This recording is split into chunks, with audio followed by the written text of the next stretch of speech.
देश के सच्चे मुद्दों और सच्ची खबरों को देखने के लिए हमारे चैनल को सब्सक्राइब कीजिए, नोटिफिकेशन बेल जरूर ऑन कीजिए।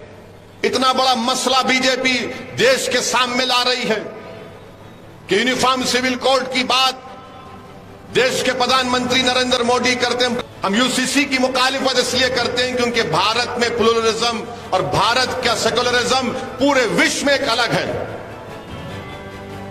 आज हम हमारे हिंदू भाइयों से भी अपील करना चाहेंगे कि 10 लाख हिंदू घराने ऐसे हाउस होल्ड हैं जो हिंदू अनडिवाइडेड फैमिली में उनको टैक्स रिबेट मिलता है। 2015-16 के इनकम टैक्स कर डेटा बताता है कि 3000 करोड़ आपको टैक्स रिबेट मिला। जो देश के प्रधानमंत्री आज यूसीसी की बात करते हैं, क्या हमारे हिंदू भाई हिंदू अनडिवाइडेड फैमिली के टैक्स रिबेट को छोड़ने तैयार हैं? उनको फैसला करना पड़ेगा। देश के प्रधानमंत्री बोलते हैं कि एक घर में 2 कानून कैसे होंगे। देश के प्रधानमंत्री आपको जो लिख कर दे देते हैं आप पढ़ देते हैं। मैं जानता हूं कि आप बहुत पढ़े लिखे हैं, इस पर कोई इनकार नहीं है। देश के प्रधानमंत्री के पास वो डिग्री है जो किसी नागरिक के पास नहीं है। देश के प्रधानमंत्री के पास एंटायर पॉलिटिकल साइंस की डिग्री है। तो देश के प्रधानमंत्री को हम बताना चाह रहे हैं कि एक घर में 2 कानून, तो संविधान में कंकरेंट लिस्ट क्या है, यूनियन लिस्ट क्या है, स्टेट लिस्ट क्या है? प्रधानमंत्री अगर आप देख लेते तो मालूम होता। नहीं, एक घर में 2 कानून कैसे चलेंगे? प्रधानमंत्री union list, state list, concurrent list. प्रधानमंत्री को सिर्फ 44 से मोहब्बत है। प्रधानमंत्री ये जानते नहीं है या नहीं जानते नहीं मालूम कि डायरेक्टिव प्रिंसिपल 19 है और उस 19 में शेल एंडेवर का वर्ड सिर्फ यहां पर इस्तेमाल हुआ। एंडेवर के माने क्या अंग्रेजी में? कि कोशिश करो। यहां पर प्रधानमंत्री वो भी उसको चाप लेते हैं। डायरेक्टिव प्रिंसिपल में शराब का पाबंदी आयत की बात की गई। बंद कर दो शराब। जितने जयपुर में शराब की दुकानें हैं पूरे बंद कर दो। जितने दिल्ली में मुंबई में है पूरे बंद कर दो। अच्छा, नहीं बंद कर सकते तो ये कह दो कि जुमा और हफ्ते के दिन बंद करेंगे। तो अगर जुमे और हफ्ते के दिन बंद करेंगे तो रोड पर लोग निकल कर आ जाएंगे कि हमको विड्रॉल सिम्टम्स हो रहे हैं, हमको कुत्ते की पेशाब पीने की आदत है, हम पीना चाह रहे हैं। वो डायरेक्टिव प्रिंसिपल की बात नहीं होती। डायरेक्टिव प्रिंसिपल में यह भी है संविधान में कि भारत की दौलत सब में बराबर बांटी जाए। मगर भारत की दौलत किसके पास है? भारत की दौलत किसके पास है बताता हूं आपको। माने भारत की दौलत के बारे में अगर आप देखेंगे तो आपको जानकर तकलीफ होगी कि हमारे देश की दौलत कितने लोगों के पास है। 50 लोग 54-55 लोगों के पास 60% भारत की दौलत है। प्रधानमंत्री तो आप तो गरीब परिवार से आए, आप तो चाय बेच कर आए ना, तो गरीबी का एहसास आपको है। मगर पूरी दौलत इनके पास है, मगर प्रधानमंत्री उस पर बात नहीं करेंगे।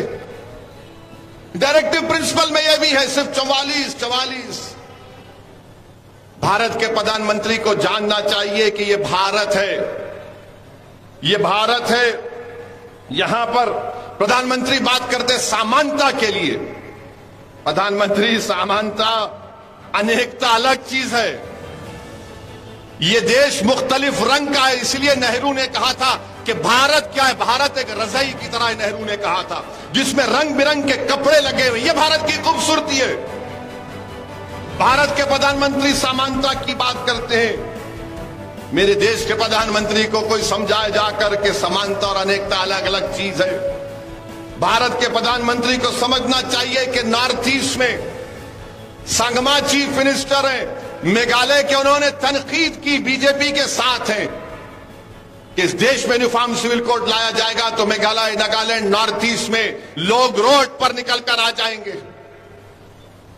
आसाम में, नॉर्थ ईस्ट में आप बीजेपी आरएसएस से पूछो कि मुसलमान एक से ज्यादा शादी करता। अरे रिकॉर्ड है तो बताओ रिकॉर्ड है तो कि हम कितनी शादियां करते हैं और हमारे हिंदू भाई कितनी दूसरी शादियां करते हैं। सिर्फ 0.6% का फर्क है जो लास्ट डेटा बनाया गया था।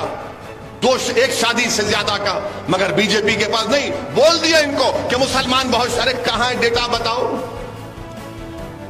नॉर्थ ईस्ट में पॉलीगैमी नहीं, पॉलीएंड्री भी होती है। पॉलीएंड्री का मतलब क्या है कि एक खातून कई मर्दों से शादी करती है। खत्म करेंगे बीजेपी आरएसएस वाले पॉलीएंड्री को। आर्टिकल 371 के अख्तियारात को खत्म करेंगे आप, उस पर कोई बात नहीं करते। भारत के प्रधानमंत्री को जानना चाहिए कि अंग्रेजी का जो वर्ड है, देश अब तक मजबूत रहा क्यों? यूनिटी एंड डाइवर्सिटी के नाम पर। मगर नरेंद्र मोदी देश को 2 मिनट नूडल की तरह चलाना चाहते हैं। 2 मिनट में नूडल बनता ना हो, खोलो डालो गरम पाक खा लो। देश के प्रधानमंत्री ये भारत है, 133 करोड़ का देश है, इसको 2 मिनट नूडल की तरह नहीं चला सकते आप। और फिर आप जानते हैं कि ये महाद्वीप है, भारत नहीं है, महाद्वीप है ये। यहां पर आप यूसीसी की बात करते हैं। क्या यह बात सच नहीं है कि जमींदारी अबॉलिशन हो गया, मगर हमारे हिंदू बेटियों को एग्रीकल्चर लैंड नहीं दिया जाता, उसका प्रोटेक्शन संविधान के 6 शेड्यूल में डाल दिया गया? निकालेंगे क्या उसको? आप बताइए हमको। भारत के प्रधानमंत्री कहते हैं एक घर में 2 कानून क्यों? तो भारत के प्रधानमंत्री मैं आपको चैलेंज कर रहा हूं, ये 20 तारीख को जब पार्लियामेंट आ रहा है, आप एक कानून बना दो कि जितने इंडस्ट्रियलिस्ट हैं, चाहे बड़े बड़े हों, वो अगर उनमें बिजनेस का कोई कॉन्फ्लिक्ट होगा, कोई झगड़ा होगा, तो वो अपना झगड़ा भारत के कानून के तहत हल करेंगे, ना कि सिंगापुर में आर्बिट्रेशन को जाएंगे।